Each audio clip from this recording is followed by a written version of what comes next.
Hello everyone, my name is Ganesh और आप देख रहे ज्यूरिस्टिक लॉ।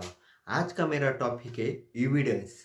आप जानेंगे एविडेंस की हिस्ट्री क्या है और एविडेंस के बहुत कुछ। एविडेंस क्या होता है सब कुछ जानेंगे इस वीडियो में, तो लास्ट तक बने रहिएगा।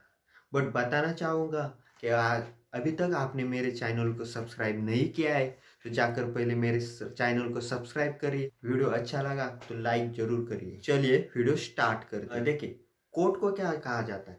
कोर्ट को कहा जाता है ये और ईयर। मीन्स कि मान लीजिए जो एडवोकेट होता है वो क्या होता है, कनेक्शन होता है क्लाइंट का और कोर्ट का। मीन्स वो क्या करता है, किसी केस को लेकर आ जाता है, उसमें फैक्ट को एग्जिस्ट होता है, उसमें इश्यू को एग्जिस्ट होता है। तो वो क्या करता है, कोर्ट के सामने वो लेकर आता है सब कुछ।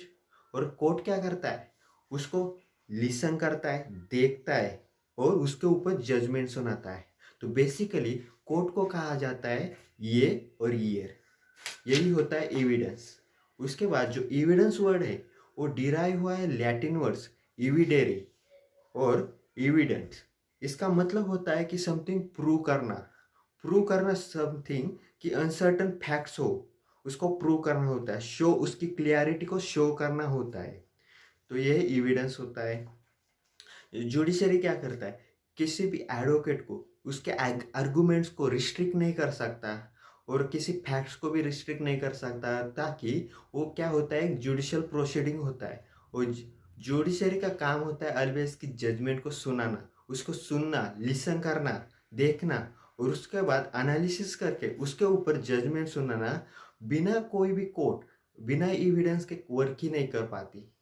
तो एविडेंस यहाँ पर बहुत इंपॉर्टेंट होता है। तो चलिए इसकी हिस्ट्री को जान लेते।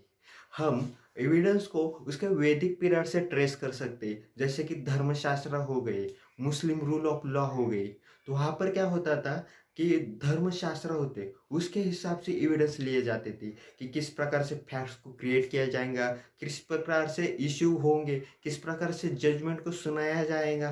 वो धर्म के आधार पर होते थे। उसके रूल्स के, मुस्लिम के कुछ रूल्स और रेगुलेशंस थे, उनके हिसाब से वो एविडेंस लेते थे। अपने अपने हिसाब से सब कुछ चलता था, कोई भी स्पेसिफिक एक्ट नहीं था उस टाइम। तो जब ब्रिटिश राज आया तो उन्होंने बॉम्बे, मद्रास और कलकत्ता, इस जगह पर क्या होते थे कि प्रेसिडेंसी टाउन होते थे। तो वो क्या करते थे, अपने अपने हिसाब से जजमेंट सुनाए थे, अपने एविडेंस लेते थे, किस प्रकार से एविडेंस लेना है वो अपने अपने खुद के ऊपर डिसाइड करते थे। कोई भी स्पेसिफिक एक्ट वगैरह नहीं था। सबके साथ इक्वली ट्रीट नहीं किया जाता था, सबको इनइक्वल ट्रीटमेंट हो रहा था यहाँ पर। इसलिए फर्स्ट एविडेंस एक्ट को लाया गया 1835 को। 1835 को फर्स्ट एविडेंस एक्ट को लाया गया। उसके बाद 1855 में उसे रिपील किया गया।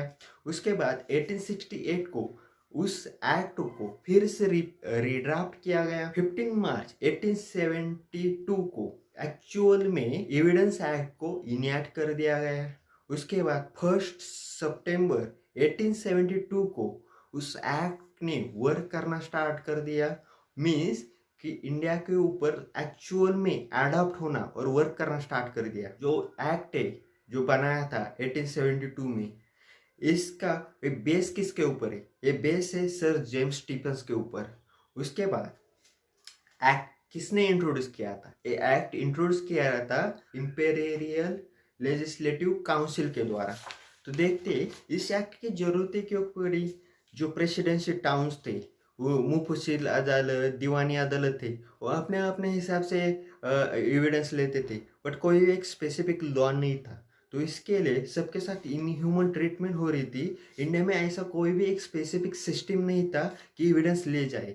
बट हम बाकी कंट्री के देखें तो सब अपने अपने हिसाब से लॉ एविडेंस को लेते थे और उनका एक स्पेसिफिक एक्ट था। बट इंडिया में ऐसा कोई सिस्टम ही नहीं था, इसलिए सबके साथ इनह्यूमन ट्रीटमेंट हो रही थी। तो एक स्पेसिफिक एक्ट को क्रिएट करने की जरूरत पड़ी।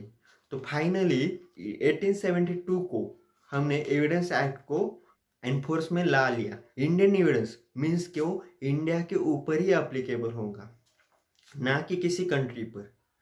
तो इसमें टोटल 11 चैप्टर को कंसिडर किया गया है। इसमें टोटल आते हैं 167 सेक्शन। इसमें टोटल 3 पार्ट को कंसिडर किया गया है। फर्स्ट पार्ट बात करता है, उसमें 2 चैप्टर आते हैं। फर्स्ट चैप्टर है प्रिलिमिनरी, सेकेंड चैप्टर है रिलेवेंसी ऑफ फैक्ट। उसके बाद सेकेंड पार्ट की बात करें तो उसमें टोटल 4 चैप्टर को कंसिडर किया गया है। फर्स्ट है facts need to be prove, second है ओरल एविडेंस, थर्ड है डॉक्यूमेंट्री एविडेंस, फोर्थ है हमारा circumstances means documentary evidence given preference over oral evidence. Third part आता है हमारा, उसमें टोटल चैप्टर को कंसिडर किया गया है।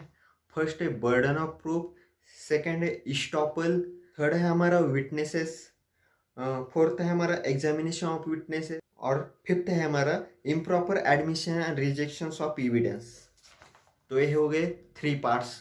उसके बाद एविडेंस के कुछ इंपॉर्टेंट प्रिंसिपल की बात करते हैं। तो इसमें टोटल 3 प्रिंसिपल को कंसिडर किया गया है। मैं 3 प्रिंसिपल के बारे में बताऊंगा।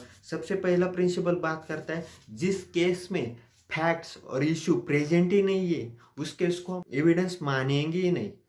उसके बाद सेकेंड प्रिंसिपल बात करता है कि हेरेसरी एविडेंस नॉट एविडेंस। हेरेसरी एविडेंस मतलब क्या होता है कि सुनाई हुई बातें किसी के सुन लिया कि आज उन्होंने ये किया था, आज उन्होंने वो बोला था, आज तुमने ये किया था, ऐसे ऐसे सुनाई हुई बातें आनी नहीं चाहिए। ये हेरेसरी एविडेंस होता है, तो इसको एविडेंस हम मानेंगे नहीं।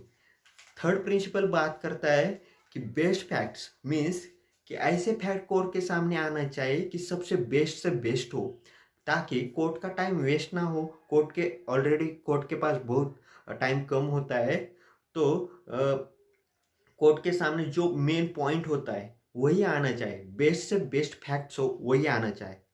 कौन सा भी फैक्ट लेकर जाएंगे तो वो चलेगा नहीं, बेस्ट से बेस्ट फैक्ट होना चाहिए।